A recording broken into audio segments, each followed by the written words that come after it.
Good morning runners, and welcome back to another video from me, that running girl. In today's video I'm going to be reviewing the Asics Novablast 5 TR, which is the trail running shoe of the Asics Novablast 5. I have been running the Asics Novablast 5 for approximately 6 months now, and I just love so much about this shoe. I love the stack height, I love the bounce, I love the fact that it doesn't have a carbon plate but still feels really springy with a really good energy return. I love the comfort, I love the looks, I just love so much about it. And I honestly didn't think I would ever go back to Asics shoes because I have been a Nike running shoes girl for the best part of 15 years, and I've gone back to Asics and I'm loving it. So I just thought I would do a review on the Asics Novablast 5 TR today, because this is a trail shoe that honestly I wasn't expecting to buy, but I have been really impressed with it. So it's worth noting that I am primarily a road runner. I probably do around 3, maximum 4 trail races a year, and all of those trail races are usually dry. I do not run off-road, especially races when it's wet, just because I get paranoid about injuries, and I've never been able to translate my speed on the road to a trail, which interestingly I will come on to about this shoe, because this is something that I found really impressive about this shoe, being able to translate my road speed to the trail because I had such confidence underfoot. So I bought this shoe around 4 or 5 days ago, and I kind of had it in my online basket for a while and I read a load of reviews about it, and I'd seen a few YouTube videos on it. So I got a general overview of what I was getting into when I bought this shoe. At the time I had entered the Deddington 4 Farms 10k off-road run, which is probably about 70% off-road 10k, 30% on-road 10k. So I really needed something that was going to bridge that gap between off-road and on-road. And I'm also running the Altmore Challenge half marathon at the end of May, which again probably is about a 60-40 split, from trail being the 60% and road being the 40%. So I didn't want to buy something that was all out trail, you know, really kind of robust and then feel not as snappy on the road. Whereas this shoe just bridges the gap between all of those things and does it so well. One of the things I really loved about the Asics Novablast 5 TR is that it basically shares all of the same components as the Asics Novablast 5, other than some minor adaptations which make it obviously suitable for the trail. So if you're already used to running in the Asics Novablast 5 and you get on really well with the shoe, you will just absolutely love this shoe, and I definitely recommend it if you're already running in the Asics Novablast 5. So first things first, it has exactly the same stack height and exactly the same FF Blast sole profile as the original Novablast 5. So that's something really nice that you're picking up in the shoe already. One interesting thing is it doesn't have the heel tab on it. So you would have thought that Asics would have done that on a trail shoe, because obviously taking your trail shoes off when they're muddy and dirty would be nice to have that heel tab on it, but that's something that Asics decided to leave off on this shoe. Another slight difference with the shoe is that it has a slightly different tongue.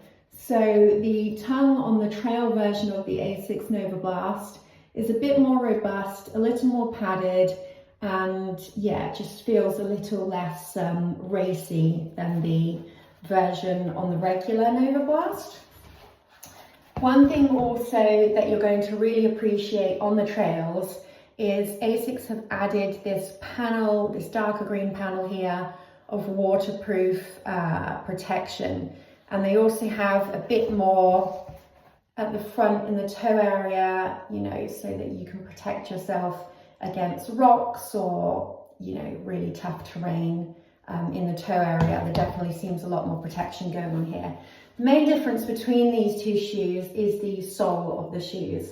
So obviously in the Asics Novablast 5 regular shoe, it does have quite a slippy sole, and I ran a 15-mile road race in this shoe 2 months ago, and I was really surprised that even a little bit of rain on the road underfoot made this shoe really slippery. Whereas the trail version of the shoe, it has so much more grip on it, and you can just see that the lugs are so much deeper, and it's just ideal for any kind of multi-terrain, gravel, you know, dusty, muddy tracks, grass, long grass, short grass. It just handles it all. And like I said, I did the Deddington 4 Farms 10K trail race in these. And if you're wondering how I was able to translate my speed from the road to the trail, I will show you. So I managed to pick up a 3rd place female podium position wearing this shoe. So I was 3rd woman out of 68 women overall. And I obviously can't credit it all to the shoe, because I have been switching up a lot of things in my running training. I've been coached, so I'm doing coach sessions since January. So I've been coached for 5 months now, and that has had a big impact on my training and confidence. But this shoe, fresh out of the box, I received this shoe on Saturday and I ran the trail race 10K on Sunday, and I picked up my 3rd place podium finish, because I honestly felt like this shoe gave me the confidence to lay down pace like I was on a road on trails. And that is something that I have never ever felt before when I'm on the trail. I'm always I'm running confidently, but I'm not running as confidently, you know, as if I was on the road.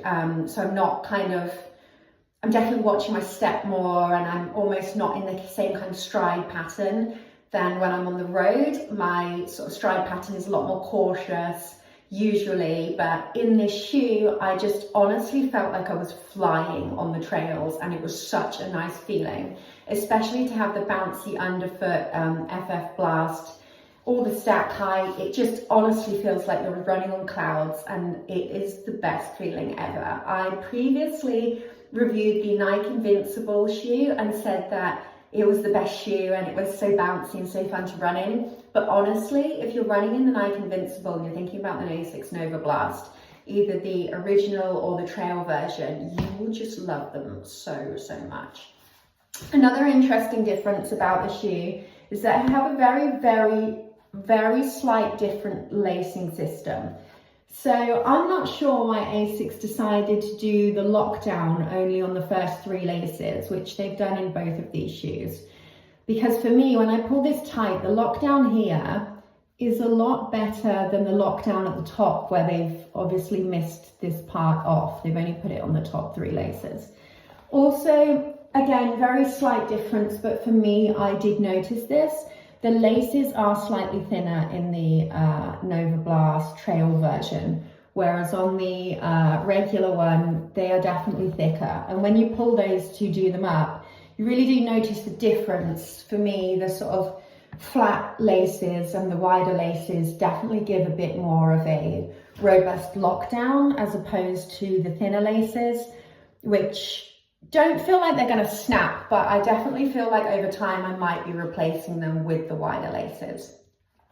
Another thing that's really nice about this shoe is how well it cleaned up. So I am a bit of a perfectionist with my running gear, and I absolutely hate it when my running gear looks absolutely trashed.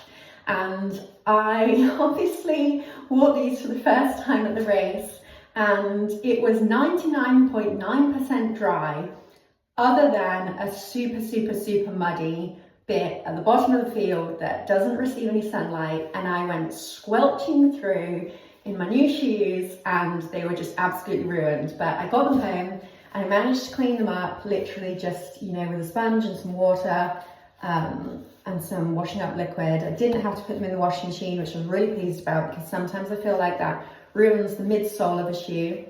So yeah, I was pleased that these cleaned up really well as well. But yeah, I thoroughly recommend the shoe if you're looking for a light trail shoe. I would say that they are not a sort of heavy, hardcore trail shoe. So if you're looking at running light trails, you know, shortish grass, longish grass, but not kind of clumpy fell running capability. Gravel tracks, definitely. It really does have a really nice traction and grip. Also, like I said, if you just literally want to get this shoe for running in wet conditions, because the Asics Novablast 5 is awful at running in wet conditions because it's so slippery underfoot, then I would highly recommend this shoe. Also, if you're able to just pick this shoe up in general because you can't get hold of any Asics Novablast 5, because I do feel like they're quite an on-trend, in-demand shoe, then I would definitely pick this up to run on the road in, because I don't actually feel that much difference between the shoes, other than when you then take it onto the trail, you have all the protection and the confidence underfoot. Weight of the shoe, again, it's a tiny bit heavier than the Asics Novablast 5, but it's still coming in at 8.9 ounces, which is a really lightweight contender, given that it's a trail shoe and not promising to be, you know, a super light racer. So yeah, I am thoroughly impressed with this shoe. And if you're thinking about doing any summer trail racing this summer, then definitely check these out. I got the exact same size that I did in my Asics Novablast 5, so exactly the same, and performance and comfort, just superb. So yeah, I hope you've found this review helpful, and I will see you in my next video. Bye.